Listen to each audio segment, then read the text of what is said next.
Salve, salve, saudações! Estamos chegando para mais uma edição do podcast A Mesa Redonda do GE. Comigo, André Rizek, com Paulo Vinícius Coelho e hoje com Gabriela Moreira, a nossa super repórter. Fala, PVC! Tudo certo? O Santos correndo risco de rebaixamento. Quem diria? E sabe que vão me cornetar hoje, né? O Santos pode ser o primeiro clube grande rebaixado do Campeonato Paulista. Peraí, você já abriu dizendo que vão te cornetar. Você acabou de dar uma informação aqui, que o Santos pode ser rebaixado. Qual seria a corneta? Aliás, se ele perder o jogo do São Bento, que ontem conquistou a sua primeira vitória no Campeonato Paulista, São Bento tem 9 pontos, Santos tem 10.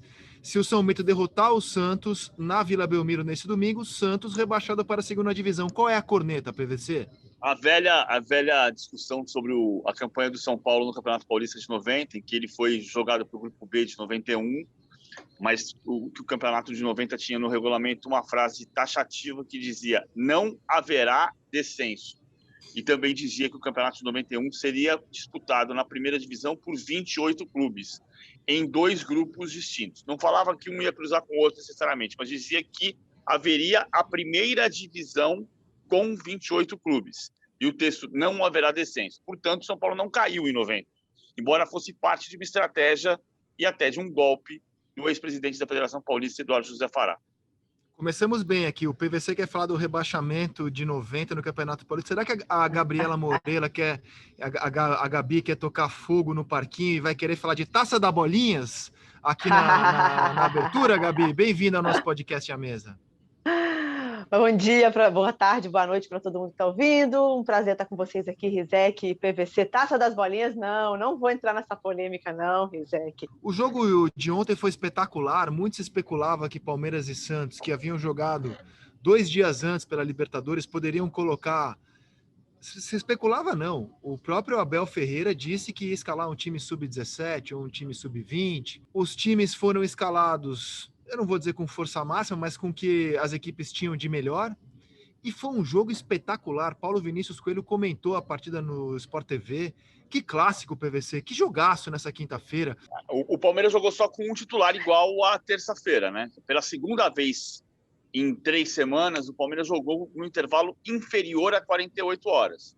Porque jogou às 9h30 da noite contra o Defensa e Justiça na terça-feira, em Florencio Varela, e entrou em campo às 21 horas contra o Santos. 2 semanas atrás, tinha acontecido a mesma coisa, jogando contra o Universitário às 9 da noite de terça e contra o Guarani na quinta-feira às 8 da noite. Então, o Abel escalou só o Everton de titular. Mas é o time do Paulista, é o time do Campeonato Paulista. E isso não é novidade. Antes de começar o campeonato, o Anderson Barros disse que o campeonato serviria para descobrir jogadores e testá-los. E desde a primeira escalação contra o Corinthians, o time do Palmeiras foi diferente do estadual do que foi na Libertadores. O Santos é que com o Marcelo Fernandes, eu conversei 2 vezes com o Marcelo Fernandes da semana passada para cá, e ele, antes do jogo contra o Bragantino no sábado, disse, para a gente é final, temos que tentar ganhar o jogo, eu vou com o time ele vai com o time da Libertadores. Então ele repetiu a escalação em 4 jogos seguidos. Para não dizer que repetiu a escalação, ele mudou. Ontem o Caio Jorge foi titular no lugar do Marcos Leonardo, que tinha sido titular contra o Strongest. Só.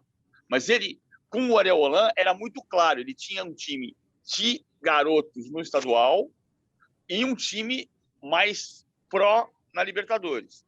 O Marcelo Fernandes tentou juntar os 2 times e somou um empate com o Bragantino, uma derrota para o Boca Juniors, uma vitória contra o Strongest e uma derrota contra o Palmeiras. Não deu certo a estratégia.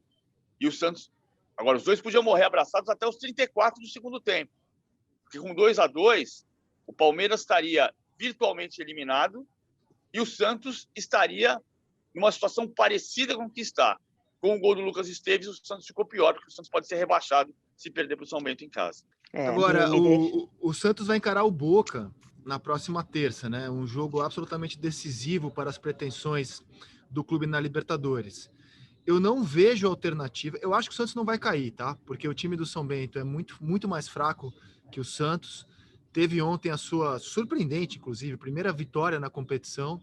E acho que o Santos tem tudo para ter uma vitória, não vou dizer tranquila, porque jogo que vale a permanência é sempre tenso, mas o Santos tem tudo E o Santos joga pelo empate, inclusive, né? Ele tem 10 pontos, São Bento tem 9. Então, eu acho muito difícil o Santos cair.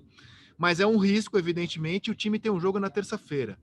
Não imagino o Santos poupando o jogador. Ele pode poupar no decorrer do jogo. Construiu a vitória, mas não imagino, Gabi, o Santos indo com uma escalação inicialmente reserva para um jogo tão tenso na história do clube nesse domingo na Vila Belmiro, Gabi. Pois é, Rizek, e aí eu acho que essas decisões estratégicas sobre como conduzir a temporada ou o início de temporada do Santos é que falharam bastante para essa gestão. É uma gestão nova que está tentando colocar novos procedimentos, novos parâmetros, mas as informações até que a gente tem sobre como é conduzido o futebol, e por isso, pelo futebol passam as estratégias, é de que é muito nas mãos do presidente mesmo, né? O presidente montou ali um comitê de gestão que ajuda ele na tomada de decisões, mas, por exemplo, o Santos não tem um diretor executivo de futebol, desde a saída do Felipe Ximenes, né, que foi no início do ano. Naquela partida contra o Boca, né, fora, naquela partida era importantíssimo, e foi justamente quando o Ariel Holan pede demissão na véspera, o elenco vai para lá sem um homem, ou uma pessoa, vamos falar assim melhor, uma pessoa para poder chamar de referência naquele grupo em termos de futebol. Foi com um representante do comitê gestor, que não é uma pessoa ligada ao futebol, é uma pessoa mais ligada à academia, a estudos, mas não tem experiência no futebol. O presidente não foi, não tem um vice-presidente de futebol, né? E aí me parece que toda essa estratégia, ela acaba, neste momento, nessa rodada do Paulista, sendo colocada em xeque. Que estratégia foi essa? Foi uma estratégia de vamos colocar forças no estadual e administrar a Libertadores? Como a gente vai fazer para poder administrar um elenco que não tem esse nível de competição, de competitividade para as duas para a temporada toda, para os 2 torneios, né? Gabi, feliz estamos nós por ter você aqui no podcast A Mesa. Um beijo e até a próxima para você. Um beijo, Rizek. Fico feliz pelo convite, viu? Mais uma mesa aí com Rizek, PVC, time grande. Time grande não cai, PVC. O Santos vai cair domingo, PVC? Não, vai ganhar o jogo do São Bento e não vai cair. Tá bom. PVC, um beijo, hein? Até segunda-feira. Valeu, até segunda. Valeu, Gabi.